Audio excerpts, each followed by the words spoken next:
Nah, ingat ya, kalau ada huruf ya, ada tanda sukun, ada huruf ya sukun. Sebelum ya sukun itu sebelah kanan ya sukun ada huruf yang memiliki baris satu di bawah huruf. Ada huruf. Kemudian di sini ada huruf ba, dia sukun.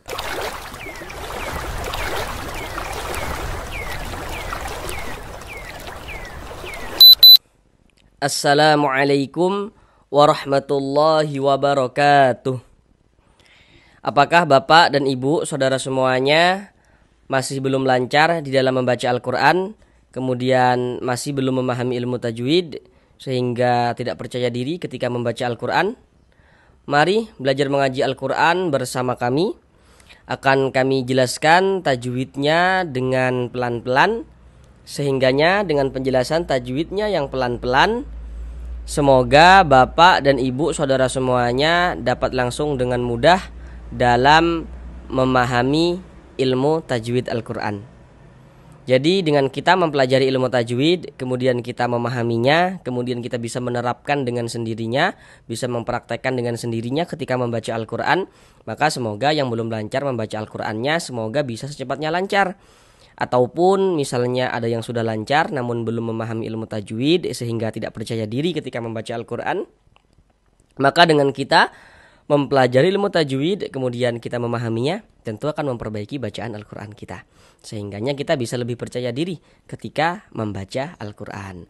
Selanjutnya kami senantiasa mendoakan semoga Bapak dan Ibu saudara semuanya senantiasa diberikan kesehatan oleh Allah Subhanahu wa Ta'ala. Semoga senantiasa dipermudah segala urusan-urusannya, semoga senantiasa dikabulkan segala hajat-hajatnya.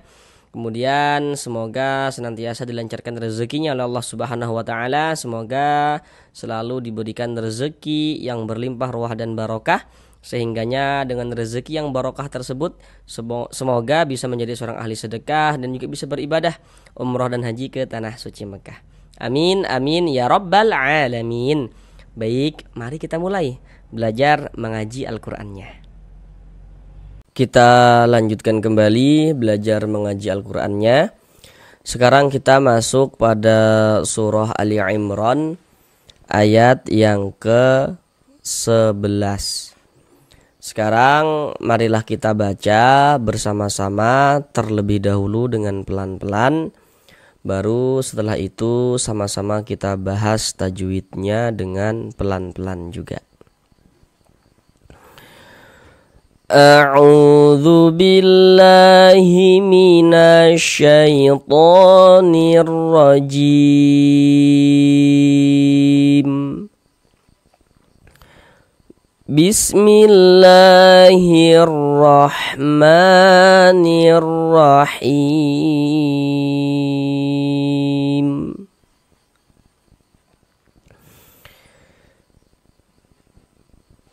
Kada bi'ali fir'auna walladzina min qablihim kadzabu biayatina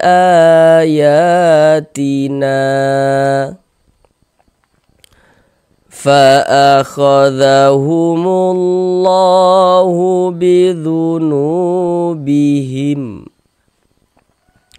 wallahu syadidul iqab.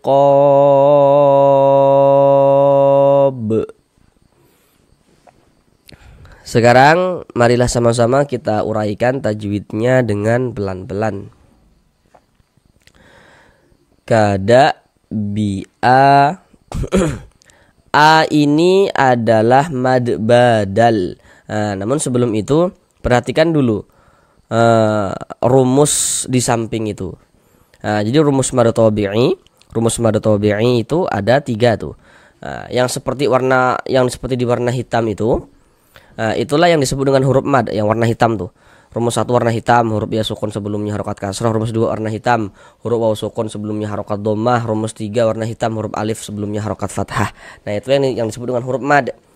Kemudian dari segi penulisannya, rumus yang warna hitam itu juga bisa ditulis dalam bentuk seperti yang warna biru. Jadi yang warna hitam itu bisa ditulis dalam bentuk seperti yang warna biru. Bentuknya tuh untuk menunjukkan tanda panjang seperti itu.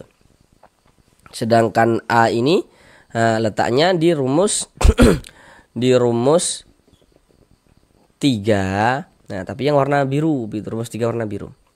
Pada dasarnya dia aslinya itu ya seperti yang di warna hitam. Nah, namun dalam penulisannya bisa ditulis dalam bentuk seperti yang warna biru begitu. Tanda panjangnya ini rumus 3 warna hitam itu. Rumus 3 yang warna biru itu.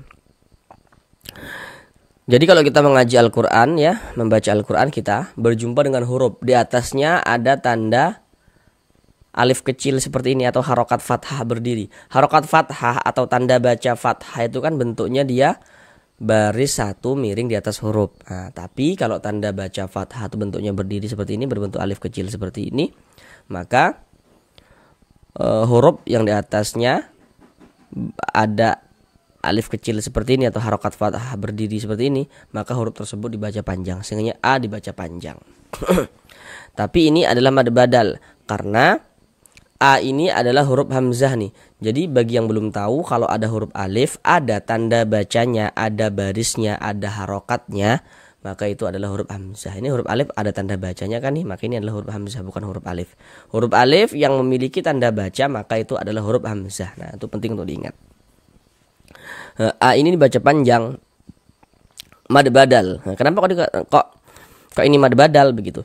Karena ada huruf hamzah yang mendahului daripadanya huruf mad, atau huruf mad yang sebelumnya adalah hamzah. Nah, begitu. Atau kalau masih bingung begini saja sambil belajar ya, sambil mengingat. Kalau ada huruf hamzah dibaca panjang, ada tanda panjangnya dia, diiringi dengan huruf mad, maka itu adalah mad badal. Jadi mad badal itu terjadi hanya pada huruf hamzah saja, begitu. Huruf hamzah kalau ada tanda panjangnya, nah mad badal nih diantaranya. Untuk mad badal ini secara lebih lengkapnya sudah kami buatkan videonya tersendiri. Silakan lihat di bagian playlist video. Di situ sudah kami jelaskan secara rinci tentang mad badal. Kenapa dikatakan badal, pembagian mad badal, sudah kami jelaskan. Silakan untuk lebih lengkapnya lihat video tersebut begitu. Mad badal itu panjangnya 2 harokat ya, karena ada huruf hamzah yang mendahului huruf mad atau huruf mad sebelumnya hamzah begitu. Panjang 2 harokat. Kada bi alifir. Nah, di sini ada huruf rosukun. Kalau kita membaca Al-Qur'an bertemu dengan huruf rosukun, ini huruf ro, ini tanda sukun. Huruf sukun itu biasa disebut juga dengan huruf mati. Jadi maksudnya huruf sukun dengan huruf mati itu maksudnya sama. Tandanya tuh seperti ini nih. Jadi kalau kita membaca Al-Qur'an bertemu dengan huruf rosukun, sebelum huruf rosukun, kalau sebelum tuh yang berposisi sebelah kanan. Ini huruf rosukun, sebelah kanan huruf ro mana? Sebelah kanan kita mana? Ini dia nih ya. Jadi kalau ada huruf rosukun sebelumnya ada ini, ada harokat kasroh, baris 1 di bawah huruf harokat kasroh atau tanda baca kasroh. Jadi huruf rosukun yang sebelumnya harokat kasroh, maka huruf rosukunnya dibaca tarkik, dibaca tipis. Tipis kan huruf rohnya. Fir begitu. Fir'auna walladzi. Di sini ada huruf ada huruf waw sukun. Perhatikan media gambar di samping. Huruf lin itu ada 2. Perhatikan yang di kotak nomor 1. Jadi kalau kita membaca Al-Qur'an bertemu dengan huruf waw sukun, ada huruf waw sukun. Sebelum huruf waw sukun ada tanda baca fathah nih, ada harokat fathah, maka huruf waw sukunnya adalah huruf lin. Nah, kita baca lunak lembut saja. Auna walladzi, seperti itu. Kemudian di sini ada tanda waqaf, bentuknya itu lam alif. Nah, ini namanya waqaf mamnu. Jadi maknanya itu dilarang untuk berwaqaf. Jadi kalau menemukan tanda waqaf seperti ini, jangan berwaqaf, kita wasolkan saja begitu. Walladzi. Di sini ada hukum alif lam syamsiyah. Huruf syamsiyahnya mana? Huruf lam ini. Nah, perhatikan media gambar di samping. Kalau kita membaca Al-Qur'an, apabila bertemu dengan huruf alif lam, kemudian huruf alif lamnya itu bertemu dengan salah satu daripada 14 huruf yang di samping itu, maka hukumnya adalah alif lam syamsiyah. Huruf lam termasuk salah satu huruf yang 14 itu kan, maka ini hukumnya alif lam syamsiyah. Huruf alifnya ini, huruf lam yang satunya mana begitu. Nah, di sini kan huruf lam ini bertasydid ini. Huruf lam bertasydid itu kalau diurai dia ada 2 huruf tuh. Nah, jadi ada 2 huruf lam di sini. Jadi ada huruf alif, ada huruf lam yang satunya baru huruf lam yang ini nih. Maka ini dari segi hukum dia tetaplah alif lam syamsiyah. Walladzi, dzi dibaca panjang. Kenapa kok dzi dibaca panjang begitu? Sekarang perhatikan rumus 1 yang warna hitam. Nah, setelah diperhatikan, sekarang perhatikan penjelasan kami. Kalau kita mengaji Al-Quran, kalau kita membaca Al-Quran, apabila bertemu dengan huruf ya sukun, ada huruf ya, ada tanda sukun, huruf ya sukun. Kemudian sebelum ya sukun ada ini, ada harokat kasroh ya, ada baris kasroh, tanda baca kasroh. Maka huruf yang memiliki harokat kasroh ini dibaca panjang. Nah, ingat ya, kalau ada huruf ya, ada tanda sukun, ada huruf ya sukun. Sebelum ya sukun itu sebelah kanan ya sukun ada huruf yang memiliki baris 1 di bawah huruf, ada huruf yang memiliki harokat kasroh nih. Maka huruf tersebut dibaca panjang. Misalnya dzi kita baca panjang, mad tabi'i panjang 2 harokat. Walladzina min qablihim. Kemudian ini ada nun sukun, setelahnya huruf qaf. Nah, namun sebelum itu perhatikan dulu media gambar di samping. Setiap kita membaca Al-Quran, ingat ya kalimatnya itu setiap kita membaca Al-Quran, apabila bertemu dengan huruf nun sukun atau bertemu dengan salah satu harokat tanwin ya, atau tanda baca tanwin.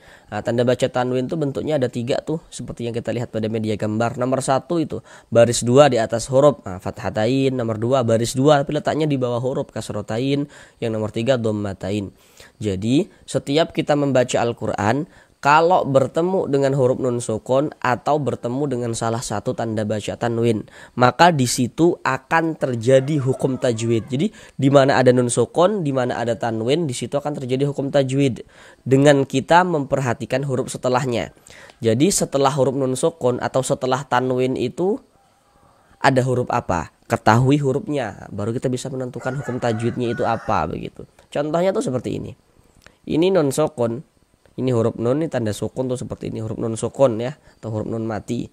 Setelahnya huruf qaf. Nah, huruf qaf ini yang harus kita ketahui. Seperti kita lihat pada media gambar di samping, huruf qaf termasuk salah satu huruf ikhfa hakiki. Jadi kalau ada nun sukun atau tanwin bertemu dengan salah satu daripada 15 huruf yang di samping itu, maka hukumnya adalah ikhfa hakiki. Sedangkan huruf qaf dia masuk pada ikhfa hakiki ab'ad. Kenapa kok digolongkan pada ab'ad? Karena makhorijul huruf nun dengan huruf qaf ini dia jauh. Nah, kemudian cara membaca ikhfa hakiki itu kita samarkan, kita dengungkan begitu. Nah, tapi kalau dia ikhfa hakiki ab'ad itu dia lebih condong berbunyi eng begitu. Ming begitu. Ming. Nah, kemudian huruf qaf ini kan dia termasuk pada huruf isti'la. Nah, jadi di bagian mingnya itu ya, yang ini huruf nun yang nanti ada pertanyaan pula kan, huruf yang disamarkan tadi apanya? Bunyi nun sukunnya. Jangan dibaca min, tapi dibaca ming, disamarkan. Kemudian huruf qaf ini dia masuk pada huruf isti'la, huruf yang tebal. Jadi kita dengungkan ya, tapi kita tebalkan. Ming. Kalau kita baca ming itu tipis jadinya, nanti ke huruf kaf jadinya kalau ming tipis begitu, tapi kita tebalkan. Nah, kemudian di bagian mingnya itu kita dengungkan, karena kita dengungkan jadi suaranya itu kita tahan ya, kita panjangkan sejenak sepanjang 2 harokat, kita gunnahkan, kita dengungkan. Ming qablihim. Nah, begitu. Kemudian di sini ada huruf ba. Dia sukun. Nah, perhatikan media gambar di samping. Huruf qalqalah itu ada 5. Salah satunya huruf ba. Jadi huruf-huruf tersebut kalau dia sukun pantulkan. Jadi huruf-huruf tersebut kalau dia sukun pantulkan. Huruf ba ini dia sukun nih. Huruf ba ini dia sukun. Maka pantulkan. Qob begitu. Qablihim. Dan ini dia masuk kepada qalqalah kecil, qalqalah sugro, karena dia berada di tengah kalimat. Atau ada juga yang menjelaskannya karena sukunnya ini sukun asli begitu. Atau begini saja, yang paling mudah itu seperti ini. Kalau kita membaca Al-Quran kemudian bertemu dengan huruf qalqalah, kemudian posisinya itu berada di tengah bacaan kita, berarti itu qalqalah sugro, qalqalah kecil. Beda ceritanya kalau misalkan di akhir bacaan kita berwakaf tepat di huruf qalqalah, berhenti tepat di huruf qalqalah, maka itu qalqalah kubro begitu. Sedangkan ini kan kita tidak berhenti di huruf ba, tidak berhenti di sini, tidak mungkin kita berhenti di sini, salah dari segi wakaf, tidak mungkin. Dia di tengah bacaan kita, maka ini qalqalah sugro. Qablihim. Kemudian di sini ada tanda wakaf, bentuknya itu qaf dengan lam yang bermakna al-waqfu aula. Jadi maksudnya itu wakaf lebih utama. Jadi kalau menemukan tanda wakaf seperti ini, maka yang lebih utamanya itu kita berwakaf dulu. Ambil napas, baru lanjutkan lagi bacanya begitu. Kadzabu, bu dibaca panjang. Kenapa kok bu dibaca panjang? Nah, sekarang perhatikan rumus 2 yang warna hitam. Rumus 2 yang warna hitam. Nah, kenapa kok bu dibaca panjang? Jadi, apabila kita membaca Al-Qur'an, jika bertemu dengan huruf waw sukun, ada huruf waw, ada tanda sukun. Jika sebelum waw sukun ada harokat dhammah, ada tanda baca dhammah, ini namanya harokat dhammah atau tanda baca dhammah, maka huruf yang memiliki harokat dhammah dibaca panjang. Sesuai dengan rumus 2 yang warna hitam. Mad tabi'i panjang 2 harokat. Kadzabu bi ayatina. A dibaca panjang, tanda panjangnya ini ya, alif kecil ini. Tapi ini huruf hamzah, ada tanda panjangnya nih. Nah, berarti ini mad badal panjang 2 harokat ya. Secara lebih lengkap tentang pembahasan mad badal silakan simak video pembahasan mad badal pada playlist video di channel ini sudah kami buatkan. Ya dibaca panjang, tanda panjangnya ini ya nih. Masih di kalau ini di rumus 3 yang warna biru, rumus 3 warna biru. Tanda panjangnya ini karena di atas huruf ya ada alif kecil atau harokat fathah berdiri. Kalau iya ini dia adalah mad tabi'i. Ini kalau tadi mad badal itu sudah kami jelaskan tadi di atas terjadi hanya pada huruf hamzah saja. Sedangkan ini kan huruf ya bukan huruf hamzah. Ini mad tabi'i. Panjangnya sama-sama 2 harokat panjangnya. Bi ayatina, na dibaca panjang. Sekarang perhatikan rumus 3 yang warna hitam.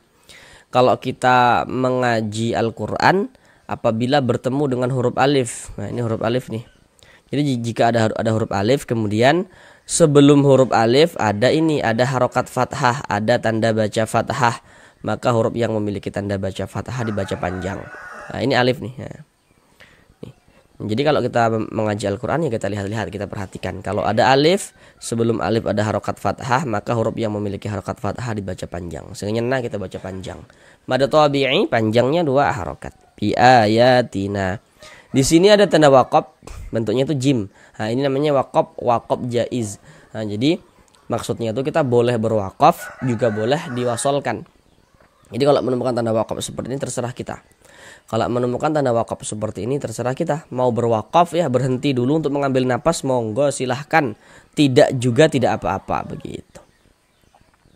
Fa'akhadhahumullahu bidhunubihim. Ini kita baca humullah, jangan dibaca humulla, jangan. Nah, mengapa begitu? Jadi kalau bertemu dengan lafaz Allah, ini lafaz Allah nih. Sebelum lafaz Allah di sininya nih ada harokat dhammah atau harokat fathah. Cuman di sini yang kita temui ini harokat dhammah nih atau tanda baca dhammah. Maka lafaz Allahnya kita baca tebal.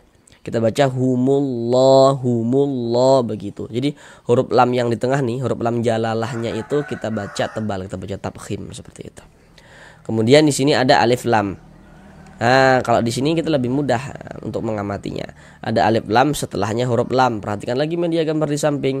Huruf lam termasuk salah satu huruf syamsiyah. Maka alif lam, ini alif, ini lam, alif lam bertemu dengan huruf lam yang di tengah nih. Dikarenakan huruf lam yang di tengah ini huruf syamsiyah, maka ini hukumnya alif lam syamsiyah. Alif lam syamsiyah itu disebut juga dengan idgham syamsiyah. Karena cara membacanya dibaca idgham. Jadi dari mu langsung masuk ke huruf lam yang ada tanda bacanya ini ya. Atau kalau masih bingung, Kalau ada huruf alif lam letaknya jejer. Ada huruf alif lam letaknya jejer. Huruf lamnya tidak ada tanda bacanya. Nah, maka itu alif lam syamsiyah lah tuh. Nah, ada alif lam letaknya jejer. Huruf lam yang satunya ini nggak ada tanda bacanya, nggak ada barisnya, nggak ada harokatnya. Itu lam syamsiyah tuh. Nah, begitu cara mudahnya begitu. Nah, kecuali kalau yang di atas ini tadi, kecuali kalau yang di atas yang telah kita bahas tadi itu, harus butuh pemahaman juga begitu. Karena nanti ada huruf lam yang tidak tampak ditulis seperti ini begitu, tapi dia tetap lam syamsiyah hukumnya seperti yang di atas tadi itu. Fa akhadhahumullahu bidzunubihim. Nu dibaca panjang ya. Untuk di sini media gambar tidak kami tampilkan lagi supaya kita langsung bisa latihan tanpa bantuan media gambar. Karena tadi sudah kami bahas juga ini. Nu penjelasannya sama dengan bu ini tadi. Kenapa kok nu dibaca panjang? Ya, kalau di media gambar tadi itu letaknya di rumus 2 yang warna hitam kalau pada media gambar. Karena di sini ada huruf waw sukun. Ada huruf waw, ada tanda sukun, ada huruf waw sukun. Sebelum waw sukun ada harokat dhammah, ada tanda baca dhammah. Maka huruf yang memiliki tanda baca dhammah ini dibaca panjang, sehingga nu dibaca panjang. Mad tabi'i panjangnya 2 harokat. Bidzunubihim. Di sini ada tanda waqaf qaf dengan lam yang bermakna al-waqfu aula. Tadi sudah kami jelaskan dengan detail di sini. Nah, penjelasannya sama. Wallah. Ini kenapa kok dibaca wallah tidak dibaca wallah? Harusnya ini saudara sudah tahu karena tadi sudah kami jelaskan. Jadi kalau ada lafaz Allah, sebelum lafaz Allah ada tanda baca fathah nih atau tanda baca dhammah seperti yang di atas tadi itu. Di sini tanda baca fathah, maka lafaz Allahnya dibaca tebal, huruf lam jalalahnya dibaca tebal. Kita baca wallah, ini nih huruf yang lam yang di tengah nih. Nah, nih dibaca tebal. Wallah, jangan dibaca wallah, jangan, tapi dibaca wallah begitu. Alif lam setelahnya huruf lam. Untuk di sini media gambarnya tidak kami tampilkan lagi ya. Karena tadi di sini sudah nih. Ya. Hukumnya adalah alif lam syamsiyah. Lafaz Allah dibaca panjang. Nah, tadi di sini nih agak sedikit lupa nih ngejelasinnya nih. Nih. Lafaz Allah ini kita baca panjang. Tanda panjangnya pasti juga sudah tahu. Untuk di sini pun media gambarnya tidak kami tampilkan lagi karena tadi di atas sudah kita temui beberapa kali. Tanda panjangnya ini karena di atas lafaz Allah ini ada alif kecil nih atau harokat fathah berdiri. Ya, sehingga lafaz Allah dibaca panjang. Mad tabi'i panjang 2 harokat sama dengan ini dibaca panjang lafaz Allahnya. Mad tabi'i panjangnya 2 harokat. Wallahu syadid dibaca panjang. Untuk di sini pun media gambarnya tidak kami tampilkan lagi supaya kita bisa langsung mengetahui tanpa bantuan media gambar karena tadi sudah kita bahas di sini. Di sini tadi sudah kami jelaskan dengan detail, sudah kami tampilkan media gambarnya. Dibaca panjang. Ini letaknya kalau di media gambar di atas tadi itu terletak di rumus 1 yang warna hitam. Jadi kalau kita mengaji Al-Quran bertemu dengan huruf ya sukun, ada huruf ya, ada tanda sukun. Jika sebelum ya sukun ada harokat kasroh ya, ada tanda baca kasroh, maka huruf yang memiliki tanda baca kasroh tersebut dibaca panjang. Jadi kalau kita membaca Al-Quran, yuk kita perhatikan ya, kita lihat-lihat. Kalau ada huruf ya, ada tanda sukun, ya sukun, sebelum ya sukun ada harokat kasroh, maka huruf yang memiliki harokat kasroh ini dibaca panjang. Atau kalau masih bingung, ada huruf ya sukun, sebelah kanan ya sukun ya, sebelah kanan kita ada huruf yang memiliki harokat kasroh, baris 1 di bawah huruf harokat kasroh, maka huruf tersebut dibaca panjang. Sehingga kita baca panjang, mad tabi'i panjang 2 harokat. Wallahu syadidul iqab. Alif lam setelahnya huruf ain. Nah, perhatikan huruf ain termasuk salah satu huruf qamariyah. Maka kalau ada alif lam bertemu dengan salah satu daripada 14 huruf yang di samping itu, maka hukumnya alif lam qamariyah. Alif lam qamariyah itu disebut juga dengan izhar qamariyah. Kenapa kok disebut izhar qamariyah? Karena huruf lamnya dibaca jelas. Jadi kalau alif lam syamsiyah tadi huruf lamnya itu tidak ada tanda bacanya kan. Kalau qamariyah huruf lamnya ada tanda bacanya nih. Nah, makanya kalau ada alif lam ya letaknya jajar begini. Huruf lamnya itu ada tanda sukunnya nih, maka itu alif lam qamariyah. Wallahu syadidul iqab. Qab dibaca panjang. Nah. Ini namanya mad tabi'i pada awalnya, namun berubah menjadi mad arid li sukun. Mengapa bisa begitu? Nah, ko dibaca panjang. Harusnya ini saudara juga sudah tahu kenapa kok ko dibaca panjang, tanda panjangnya apa begitu. Perhatikan lagi rumus 3. Rumus 3 yang warna hitam. Kalau kita membaca Al-Quran bertemu dengan huruf alif. Nah, ini huruf alif nih. Kemudian jika sebelum huruf alif ada ini, ada tanda baca fathah nih, baris satu di atas huruf tanda baca fathah atau harokat fathah. Ada huruf alif, sebelumnya ada harokat fathah, maka huruf yang memiliki harokat fathah dibaca panjang. Misalnya ko kita baca panjang. Ko ditambah huruf ba yang kita sukunkan maka menjadi qob. Mad tabi'inya bertemu dengan huruf yang kita sukunkan, bertemu dengan huruf yang kita matikan, berubah nama menjadi mad arid li sukun. Panjangnya boleh 2 harokat, boleh 4 harokat, boleh juga 6 harokat. Kalau mad arid li sukun itu yang terpenting konsisten dalam sekali bacaan. Maksudnya konsisten dalam setiap kita membaca Al-Quran. Kalau mad arid li sukunnya kita baca 2 harokat, maka semuanya kita baca 2 harokat mad arid li sukunnya yang kita temui saat kita membaca Al-Quran itu. Kalau kita baca 4, semuanya kita baca 4 begitu. Tidak boleh selang-seling, itu tidak boleh. Iqab, qob. Nah, huruf yang kita sukunkan mana? Huruf ba. Ini kita baca iqab. Jangan dibaca iqabi, jangan. Mengapa begitu?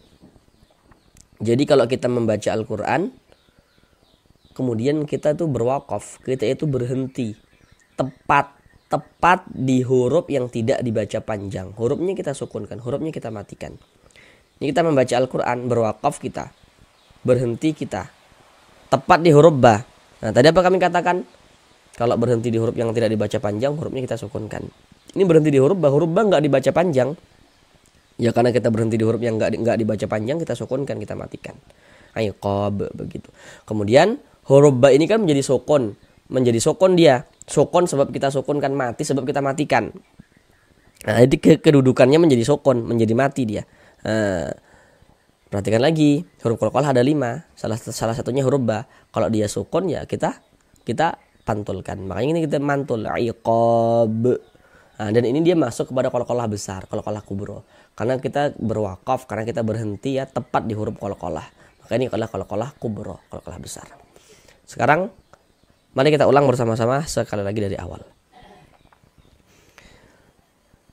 Kada bi ali fir'auna walladzina min qablihim kadzabu bi ayatina fa'akhadhahumullahu bidhunubihim wallahu syadidul iqab.